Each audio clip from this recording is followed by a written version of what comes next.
आज श्रीमद् भगवत गीता के 11वें अध्याय के श्लोक नंबर 8 से लेकर के 17 तक का अध्ययन करेंगे और इसमें दिए हुए ज्ञान और सुविचार को अपने जीवन में उतारने की कोशिश करेंगे। तो देखते हैं 8वें श्लोक में क्या दिया हुआ है। इस प्रकार 3 श्लोकों में बार बार अपना अद्भुत रूप देखने के लिए आज्ञा देने पर भी जब अर्जुन भगवान के रूप को नहीं देख सके, तब उसके न देख सकने के कारण को जानने वाले अंतर्यामी भगवान अर्जुन को दिव्य दृष्टि देने की इच्छा करके कहने लगे, न तू माम शक्य से द्रष्टुम अनेन एव स्वचक्षुषा दिव्यम ददामि ते चक्षु पश्य में योगम ऐश्वर्यम। अर्थात परंतु मुझको तू इन अपने प्राकृत नेत्रों द्वारा देखने में निसंदेह समर्थ नहीं है।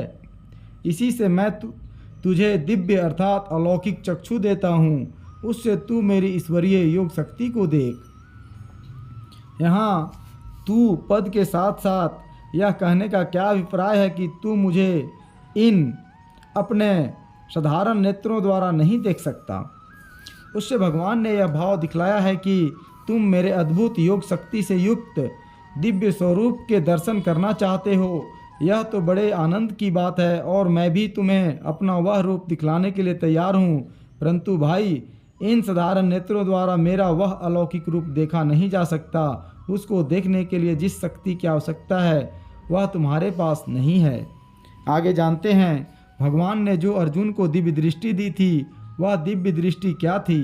भगवान ने अर्जुन को विश्व रूप का दर्शन करने के लिए अपने योग बल से एक प्रकार की योग शक्ति प्रदान की थी, जिसके प्रभाव से अर्जुन में अलौकिक सामर्थ्य का प्रादुर्भाव हो गया। उस दिव्य रूप को देख सकने की योग्यता प्राप्त हो गई।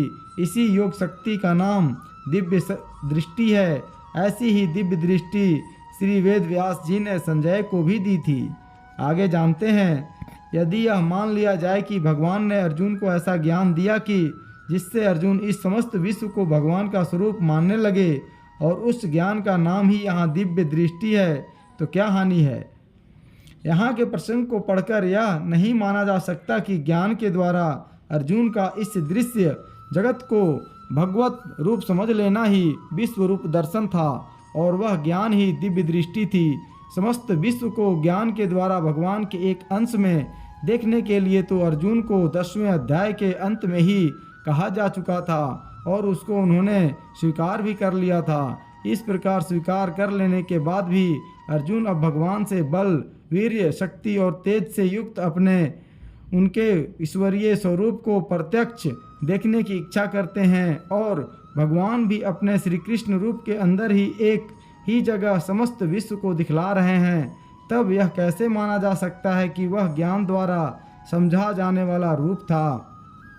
इसके अतिरिक्त भगवान ने जो विश्व रूप का वर्णन किया है उससे भी यह सिद्ध होता है कि अर्जुन भगवान के जिस रूप में समस्त ब्रह्मांड के दृश्य और भविष्य में होने वाली युद्ध संबंधी घटनाओं को और उनके परिणाम को देख रहे थे, वह रूप उनके सामने था। इससे यही मानना पड़ता है कि जिस विश्व में अर्जुन अपने को खड़े देख रहे थे वह विश्व भगवान के शरीर में दिखलाई देने वाली विश्व से भिन्न था। ऐसा न होता तो उस विराट रूप के द्वारा दृश्य जगत के स्वर्ग लोक से लेकर पृथ्वी तक के आकाश को और सब दिशाओं को व्याप्त देखना संभव ही न था। भगवान के उस भयानक रूप को देखकर अर्जुन को आश्चर्य, मोह, भय, संताप और दिग्भ्रम आदि भी हो रहे थे। इससे भी यही बात सिद्ध होती है कि भगवान ने उपदेश देकर ज्ञान के द्वारा इस दृश्य जगत को अपना स्वरूप समझा दिया हो, ऐसी बात नहीं थी।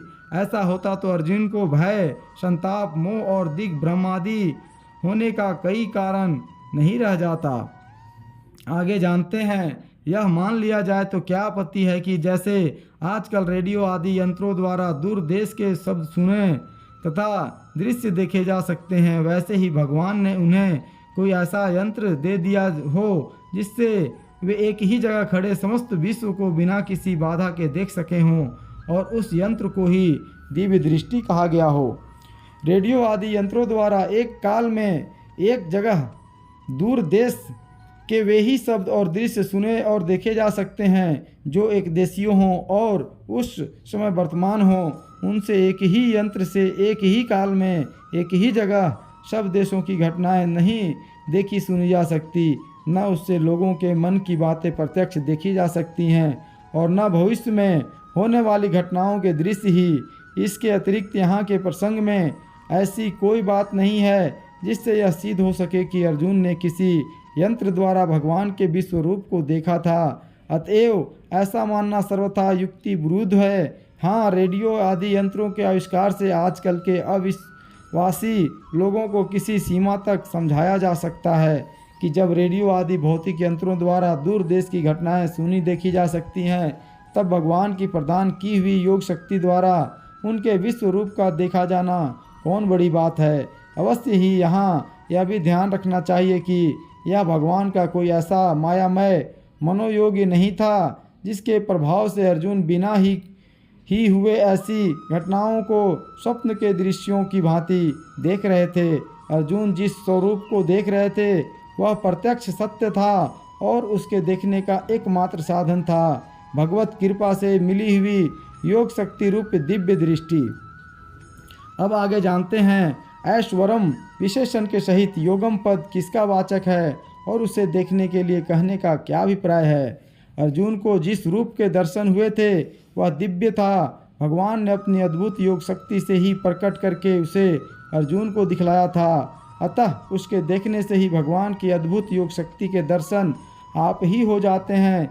इसीलिए यहाँ ऐश्वरम विशेषण के सहित योगम पद भगवान की अद्भुत योग शक्ति के सहित उसके द्वारा प्रकट किए हुए भगवान के विराट स्वरूप का वाचक है और उसे देखने के लिए कहकर भगवान ने अर्जुन को अपने विराट स्वरूप के दर्शन द्वारा योग शक्ति को देखने के लिए कहा है।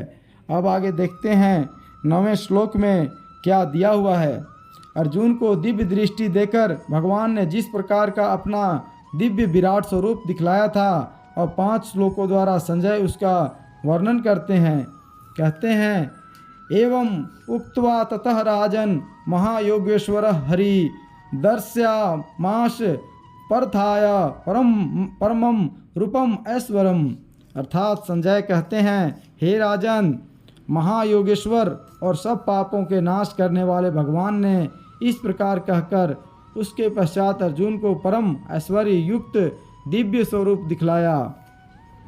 यहाँ संजय ने भगवान के लिए महायोगेश्वर और हरि इन 2 विशेषणों का प्रयोग करके क्या भाव दिखलाया है।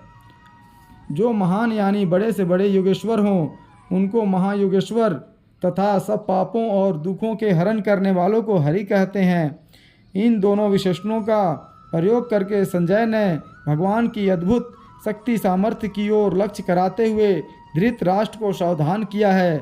उनके कथन का भाव यह है कि श्री कृष्ण कोई साधारण मनुष्य नहीं है, वे बड़े से बड़े योगेश्वर और सब पापों तथा दुखों के नाश करने वाले साक्षात परमेश्वर हैं। उन्होंने अर्जुन को अपना जो दिव्य विश्व रूप दिखलाया था, जिसका वर्णन करके मैं अभी आपको सुनाऊंगा, वह रूप बड़े से बड़े योगी भी नहीं दिखला सकते, उसे तो एकमात्र स्वयं परमेश्वर ही दिखला सकते हैं। आगे जानते हैं रूपम के साथ परमम और ऐश्वरम इन दोनों विशेषणों के प्रयोग का क्या अभिप्राय है। जो पदार्थ शुद्ध श्रेष्ठ और अलौकिक हो उसकी विशेषता का द्योतक परम विशेषण है और जिसमें ईश्वर के गुण प्रभाव और एवं तेज दिखलाई देते हों तथा जो ईश्वर की दिव्य योग शक्ति से संपन्न हो उसे ऐश्वर्य कहते हैं। भगवान ने अपना जो विराट स्वरूप अर्जुन को दिखलाया था वह अलौकिक दिव्य सर्वश्रेष्ठ और तेजोमय था। साधारण जगत की भांति 5 भौतिक पदार्थों से बना हुआ नहीं था। भगवान ने अपने परम प्रिय भक्त अर्जुन पर अनुग्रह करके अपना अद्भुत प्रभाव उसको समझाने के लिए ही अपनी अद्भुत योग शक्ति के द्वारा उस रूप को प्रकट करके दिखलाया था। इन्हीं भावों को प्रकट करने के लिए संजय ने रूपम पद के साथ इन दोनों विशेषणों का प्रयोग किया है। अब आगे देखते हैं 10वें और 11वें श्लोक में क्या दिया हुआ है। अनेक वक्त्र नयनम अनेकादुभुत दर्शनम अनेक दिव्याभरणम दिव्या अनेको अद्यता इदम दिव्यमाला माल्याम्बर धरम दिव्य गंधानु लेपनम सर्वाश्चर्यमयम देवम अनंतम विश्वतो मुखम, अर्थात अनेक मुख और नेत्रों से युक्त, अनेक अद्भुत दर्शन वाले, बहुत से दिव्य भूषणों से युक्त और बहुत से दिव्य शस्त्रों को हाथों में उठाए हुए, दिव्य माला और वस्त्रों को धारण किए हुए और दिव्य गंध का सारे शरीर में लेप किए हुए, सब प्रकार के आश्चर्यों से युक्त, सीमा रहित और सब ओर मुख किए हुए विराट स्वरूप परम देव परमेश्वर को अर्जुन ने देखा। यहाँ अनेक वक्त्र नयनम का क्या अर्थ है? जिसके नाना प्रकार के असंख्य मुख और आंखें हों, उस रूप को अनेक वक्त्र नयन कहते हैं। अर्जुन ने भगवान का जो रूप देखा, उसके प्रधान नेत्र तो चंद्रमा और सूर्य बतलाए गए हैं, परंतु उसके अंदर दिखलाई देने वाली और भी असंख्य विभिन्न मुख और नेत्र थे। इसी से भगवान को अनेक मुखों और नयनों से युक्त बतलाया गया है।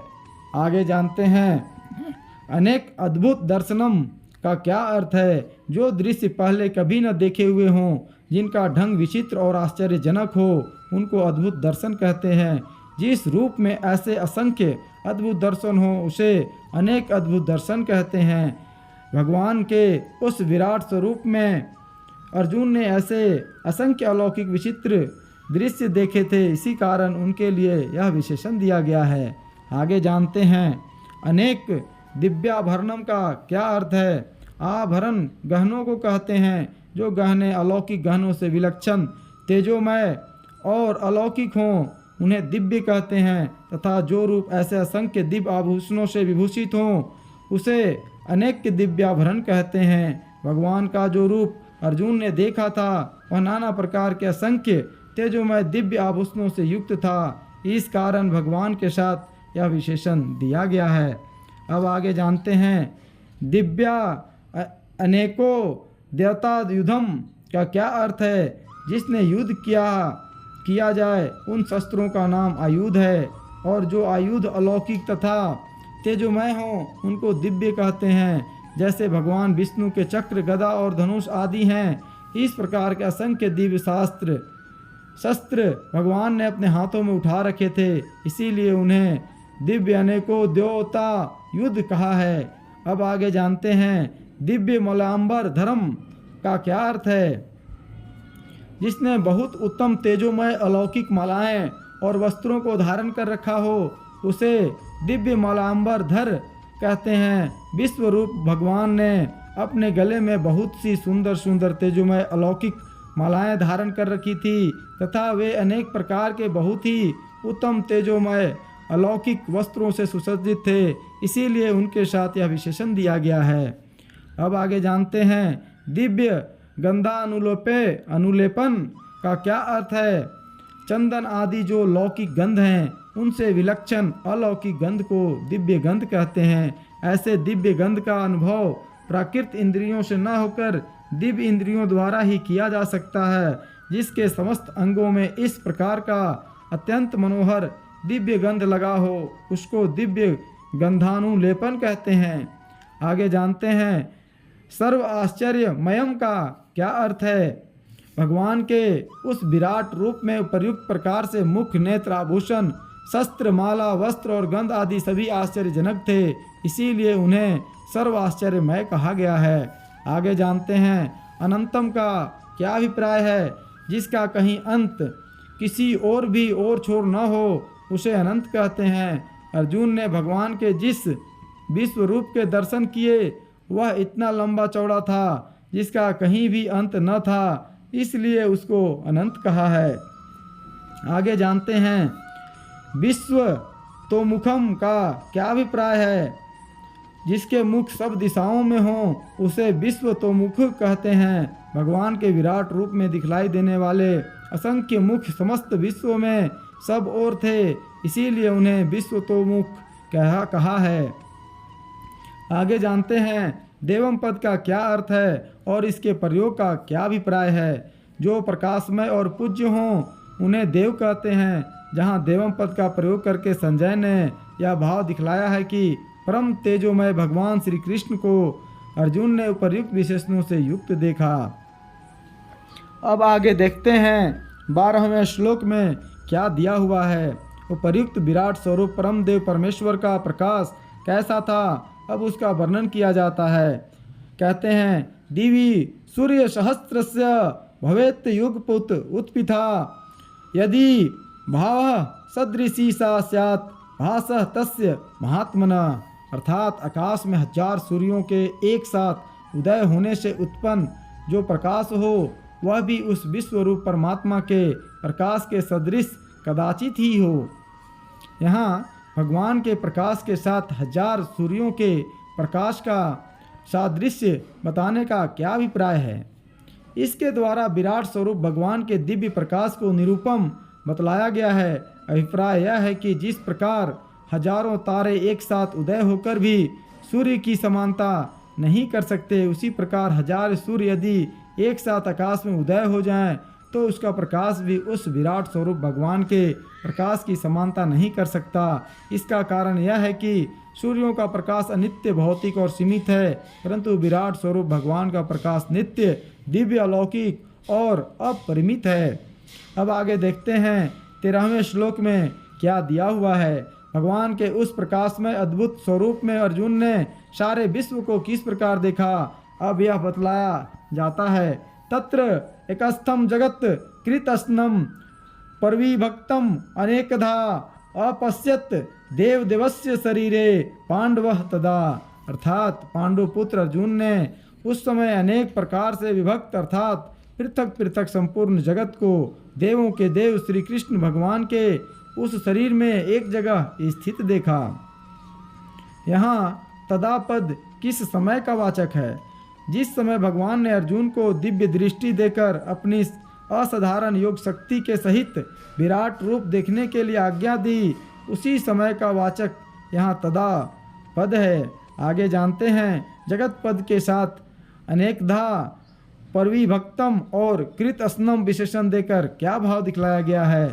इन विशेषणों का प्रयोग करके यहाँ यह भाव दिखलाया गया है कि देवता, मनुष्य, पशु पक्षी, कीट पतंग और वृक्ष आदि भोक्तृवर्ग, पृथ्वी, अंतरिक्ष, स्वर्ग और पताल आदि भोग्य स्थान एवं उनके भोगने योग्य असंख्य सामग्रियों के भेद से विभक्त इस समस्त ब्रह्मांड को अर्जुन ने भगवान के शरीर के एक देश में देखा, अर्थात इसके किसी एक अंश को देखा हो या इसके समस्त भेदों को विभिन्न भाव से पृथक पृथक न देखकर मिले हुए को देखा, ऐसी बात नहीं है। समस्त विस्तार को ज्यों का त्यों पृथक पृथक देखा। आगे जानते हैं, एकस्थनम के प्रयोग का क्या भाव है। 10वें अध्याय के अंत में भगवान ने जो यह बात कही थी कि इस संपूर्ण जगत को मैं एक अंश में धारण किए हुए स्थित हूँ, उसी को यहाँ अर्जुन ने प्रत्यक्ष देखा। इसी बात को स्पष्ट करने के लिए एकस्थम अर्थात एक देश में स्थित पद का प्रयोग किया गया है। आगे जानते हैं, तत्र पद किसका विशेषण है और इसके प्रयोग का क्या अभिप्राय है। तत्र पद पूर्व के वर्णन से संबंध रखता है और यहाँ यह देवों के देव भगवान के शरीर का विशेषण है। इसका प्रयोग करके यह भाव दिखलाया गया है कि देवताओं के भी देवता, सर्वश्रेष्ठ ब्रह्मा आदि देवताओं के भी पूज्य भगवान श्री कृष्ण के उपर्युक्त रूप में पांडुपुत्र अर्जुन ने समस्त जगत को एक जगह स्थित देखा। अब आगे जानते हैं 14वें श्लोक में क्या दिया हुआ है। इस प्रकार अर्जुन द्वारा भगवान का विराट रूप देखे जाने के पश्चात क्या हुआ, इस जिज्ञासा पर कहते हैं, ततः सः विस्मयाविष्ट हृष्ट रोमा धनंजय प्रणम्य शीर्षा देवम कृतांजलि अभासत। अर्थात उसके अनंतर वह आश्चर्य से चकित और पुलकित शरीर अर्जुन प्रकाश में विश्व रूप परमात्मा को श्रद्धा भक्ति सहित सिर से प्रणाम करके हाथ जोड़कर बोला। यहाँ ततः पद का क्या अभिप्राय है। ततः पद तत्पश्चात का वाचक है। इसका प्रयोग करके यह भाव दिखलाया गया है कि अर्जुन ने जब भगवान के उपर्युक्त अद्भुत प्रभावशाली रूप के दर्शन किए, तब उनमें इस प्रकार का परिवर्तन हो गया। आगे जानते हैं, धनंजय के साथ विस्मयाविष्ट और हृष्ट रोमा इन दो विशेषणों के प्रयोग का क्या अभिप्राय है। बहुत से राजाओं पर विजय प्राप्त करके अर्जुन ने धन संग्रह किया था, इसलिए उनका एक नाम धनंजय हो गया था। यहाँ उस धनंजय पद के साथ साथ विस्मयाविष्ट और हृष्ट रोमा, इन दोनों विशेषणों का प्रयोग करके अर्जुन के हर्ष और आश्चर्य की अधिकता दिखलाई गई है। अभिप्राय यह है कि भगवान के उस रूप को देखकर अर्जुन को इतना महान हर्ष और आश्चर्य हुआ, जिसके कारण उसी क्षण उनका समस्त शरीर पुलकित हो गया। उन्होंने इससे पूर्व भगवान का ऐसा ऐश्वर्यपूर्ण स्वरूप कभी नहीं देखा था, इसलिए इस अलौकिक रूप को देखते ही उनके हृदय पट पर सहसा भगवान के अपरिमित प्रभाव का कुछ अंश अंकित हो गया। भगवान का कुछ प्रभाव उनकी समझ में आया, इससे उनके हर्ष और आश्चर्य की सीमा न रही। आगे जानते हैं, देवम पद भगवान के तेजोमय का वाचक कैसे है तथा शीर्षा, प्रणम्य और कृतांजलि का क्या भाव है। यहाँ देवम पद भगवान के तेजोमय विराट स्वरूप का वाचक है और शीर्षा, प्रणम्य तथा कृतांजलि इन दोनों पदों का प्रयोग करके यह भाव दिखलाया गया है कि अर्जुन ने जब भगवान का ऐसा अनंत आश्चर्यमय दृश्यों से युक्त परम प्रकाशमय और असीम ऐश्वर्य सम्मोनित महान स्वरूप देखा, तब उससे वे इतने प्रभावित हुए कि उनके मन में जो पूर्व जीवन की मित्रता का एक भाव था वह सहसा विलुप्त सा हो गया। भगवान की महिमा के सामने वे अपने को अत्यंत तुच्छ समझने लगे।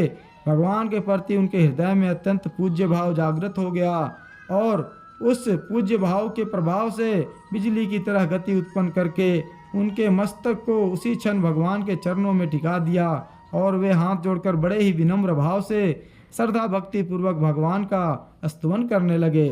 अब आगे देखते हैं 15वें श्लोक में क्या दिया हुआ है। उपर्युक्त प्रकार से हर्ष और आश्चर्य से चकित अर्जुन अब भगवान के विश्व रूप में दिख पड़ने वाले दृश्यों का वर्णन करते हुए उस विश्व रूप का स्तुति करते हैं। कहते हैं, अर्जुन पश्यामि देवान तव देव देहे सर्वान तथा भूत विशेष संगान ब्रह्मांडम विश्वम कमलासन स्थम ऋषिन च सर्वान उर्गान च दिव्यान। अर्थात अर्जुन कहते हैं, हे देव, मैं आपके शरीर में संपूर्ण देवों को तथा अनेक भूतों के समुदायों को, कमल के आसन पर विराजित ब्रह्मा को, महादेव को और संपूर्ण ऋषियों को तथा दिव्य सर्पों को देखता हूँ। यहाँ देव संबोधन का क्या अभिप्राय है। भगवान के तेजोमय अद्भुत रूप को देखकर अर्जुन का भगवान में जो श्रद्धा भक्ति युक्त अत्यंत पूज्य भाव हो गया था, उसी को दिखलाने के लिए यहाँ देव संबोधन का प्रयोग किया गया है। आगे जानते हैं, तव देह का क्या अभिप्राय है। इन दोनों पदों का प्रयोग करके अर्जुन ने यह भाव दिखलाया है कि आपका जो शरीर मेरे सामने उपस्थित है, उसी के अंदर मैं इन सबको देख रहा हूँ। आगे जानते हैं, जब अर्जुन ने यह बात कह दी थी कि मैं आपके शरीर में समस्त चराचर प्राणियों के विभिन्न समुदाय को देख रहा हूँ, तब समस्त देवों को देख रहा हूँ, यह अलग कहने की क्या आवश्यकता रह गई। जगत के समस्त प्राणियों में देवता सबसे श्रेष्ठ माने जाते हैं, इसीलिए उनका नाम अलग लिया है। आगे जानते हैं, ब्रह्मा और शिव तो देवों के अंदर आ ही गए, फिर उनके नाम अलग क्यों लिए गए और ब्रह्मा के साथ कमलासन स्तंभ विशेषण क्यों दिया गया। ब्रह्मा और शिव देवों के भी देव हैं तथा ईश्वर कोटि में हैं, इसीलिए उनके नाम अलग लिए गए हैं। एवं ब्रह्मा के साथ कमलासन स्तंभ विशेषण देकर अर्जुन ने यह भाव दिखलाया है कि मैं भगवान विष्णु की नाभि से निकले हुए कमल पर विराजित ब्रह्मा को देख रहा हूँ, अर्थात उन्हीं के साथ आपके विष्णु रूप को भी आपके शरीर में देख रहा हूँ। आगे जानते हैं, समस्त ऋषियों को और दिव्य सर्पों को अलग बतलाने का क्या अभिप्राय है। मनुष्य लोक के अंदर सब प्राणियों में ऋषियों को और पाताल लोक में वासुकी आदि दिव्य सर्पों को श्रेष्ठ माना गया है, इसीलिए उनको अलग बतलाया है। यहाँ स्वर्ग, मर्त्य और पाताल तीनों लोकों के प्रधान व्यक्तियों के समुदाय की गणना करके अर्जुन ने यह भाव दिखलाया है कि मैं त्रिभुवनात्मक समस्त विश्व को आपके शरीर में देख रहा हूँ। अब आगे जानते हैं 16वें श्लोक में क्या दिया हुआ है। अनेक बाहुदर वक्त्र नेत्रम पश्यामि त्वाम सर्वतः अनंत रूपम न अंतम न मध्यम न पुनः तत्व तव आदिम पश्यामि विश्वेश्वर विश्वरूप। अर्थात हे संपूर्ण विश्व के स्वामीन, आपको अनेक भुजा, पेट, मुख और नेत्रों से युक्त तथा सब ओर से अनंत रूपों वाला देखता हूँ। हे विश्वरूप, मैं आपके न अंत को देखता हूँ, न मध्य को और न आदि को ही। यहाँ विश्वेश्वर और विश्वरूप इन दोनों संबंधों का क्या अभिप्राय है? इन दोनों संबंधों का प्रयोग करके अर्जुन ने यह भाव दिखलाया है कि आप ही इस समस्त विश्व के कर्ता हर्ता और सबको अपने अपने कार्यों में नियुक्त करने वाले सबके अधीश्वर हैं और यह समस्त विश्व वस्तुतः आपका ही स्वरूप है। आप ही सबके निमित्त और उपादान कारण हैं। आगे जानते हैं अनेक बाहुधर वक्त्र नेत्रम का क्या अर्थ है। इससे अर्जुन ने यह दिखलाया है कि आपको इस समय मैं जिस रूप में देख रहा हूँ उसके भुजा, पेट, मुख और नेत्र असंख्य हैं। उनकी कोई भी किसी भी प्रकार से गणना नहीं कर सकता। आगे जानते हैं सर्वतः अनंत रूपम का क्या भाव है। इससे अर्जुन ने यह भाव दिखलाया है कि आपको इस समय मैं सब ओर से अनेक प्रकार के पृथक पृथक अगणित रूपों से युक्त देख रहा हूँ। अर्थात आपके इस एक ही शरीर में मुझे बहुत से भिन्न भिन्न अनंत रूप चारों ओर फैले हुए दिख रहे हैं। आगे जानते हैं आपके आदि, मध्य और अंत को नहीं देख रहा हूँ। इस कथन का क्या अभिप्राय है? इस कथन से अर्जुन ने यह भाव दिखलाया है कि आपके इस विराट रूप का मैं कहीं भी आदि और अंत नहीं देख रहा हूँ। अर्थात मुझे यह नहीं मालूम हो रहा है कि यह कहाँ से कहाँ तक फैला हुआ है और इस प्रकार आदि अंत का पता न लगने के कारण मैं यह भी नहीं समझ रहा हूँ कि इसका बीच कहाँ है। इसलिए मैं आपके मध्य को भी नहीं देख रहा हूँ। मुझे तो आगे पीछे, दाहिने बाएं और ऊपर नीचे सब ओर से आप सीमा रहित दिखलाई पड़ रहे हैं। किसी ओर से भी आपकी कोई सीमा नहीं दिखती। अब आगे जानते हैं 17वें श्लोक में क्या दिया हुआ है। किरीटिनम गदिनम चक्रिनम च तेजो राशिम सर्वतः दीप्तिमंतम पश्यामि त्वाम दुनिरीक्ष्यम समन्तात दीप्तान लार्कद्युतिम अप्रेमयम।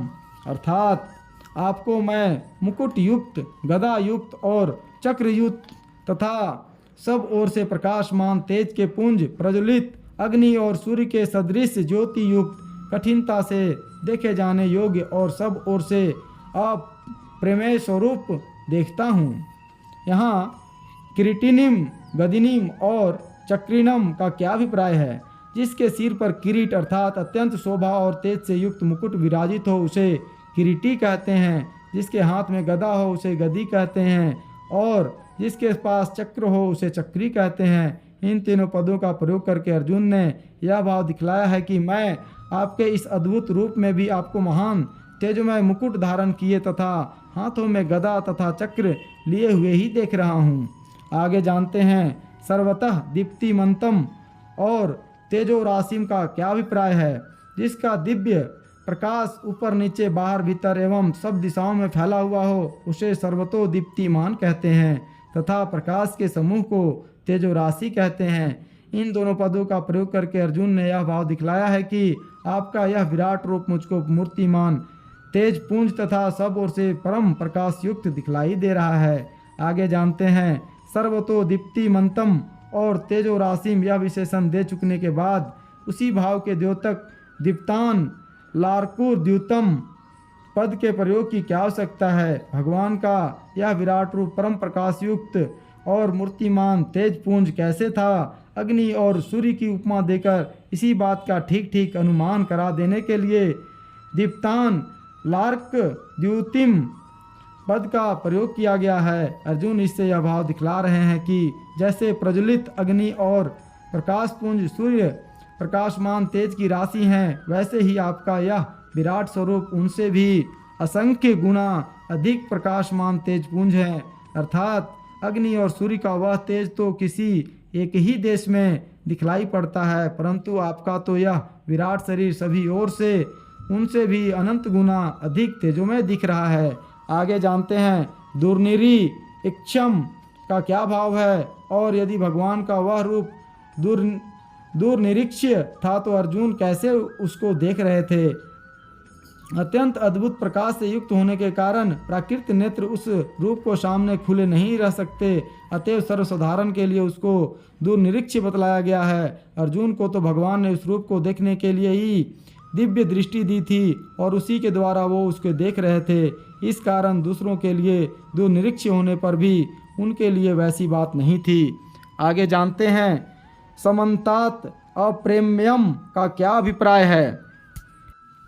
जो मापा ना जा सके या किसी भी उपाय से जिसकी सीमा न जानी जा सके वह प्रमेय है। जो सब ओर से अप्रमेय है उसे समन्तात अप्रमेय कहते हैं। इसका प्रयोग करके अर्जुन ने यह भाव दिखलाया है कि आपके गुण, प्रभाव, शक्ति और स्वरूप को कोई भी प्राणी किसी भी उपाय से पूर्णतया नहीं जान सकता। इस प्रकार 17वां श्लोक समाप्त हुआ। आज के लिए इतना ही, फिर मिलेंगे अगले श्लोक में। धन्यवाद।